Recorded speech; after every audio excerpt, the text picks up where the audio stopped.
तुम्हाला अक्कलकोटला जायची इच्छा होत आहे का? मग हा योगायोग नाही, स्वामींचं बोलवणं आहे. नमस्कार भक्तांनो, आज आपण एक खूप गूढ आणि सुंदर सत्य जाणून घेणार आहोत. अक्कलकोटचे परमपूज्य श्री स्वामी समर्थ हे फक्त संत नव्हते, तर साक्षात दत्तावतार होते. आपल्या मनात अनेकदा एक प्रश्न येतो, आपण ठरवलं की आपण अक्कलकोटला जाऊ शकतो का? तर याचं उत्तर आहे नाही.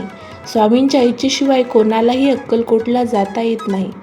अनेक लोक प्लॅन करतात, तिकीट काढतात, पण शेवटच्या क्षणी काहीतरी अडचण येते आणि त्यांचा प्रवास थांबतो. पण काही लोक असे असतात ज्यांनी काहीच प्लॅन केलेला नसतो आणि अचानक सगळं जुळून येतं आणि ते अक्कलकोटला पोहोचतात. हे सगळं का होतं? कारण स्वामी समर्थ स्वतः आपल्या भक्तांना बोलवतात. जेव्हा स्वामींची कृपा होते तेव्हा आपल्या मनात एक वेगळीच ओढ निर्माण होते. अक्कलकोटला जावंसं वाटतं, स्वामींचं दर्शन घ्यावंसं वाटतं.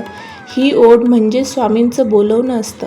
अनेक भक्त सांगतात की आम्ही काही ठरवलं नव्हतं, पण अचानक सगळं जुळून आलं आणि आम्हाला स्वामींचं दर्शन मिळालं. हे योगायोग नसतो, ही स्वामींची कृपा असते. स्वामी समर्थ नेहमी म्हणतात, भिवू नकोस, मी तुझ्या पाठीशी आहे.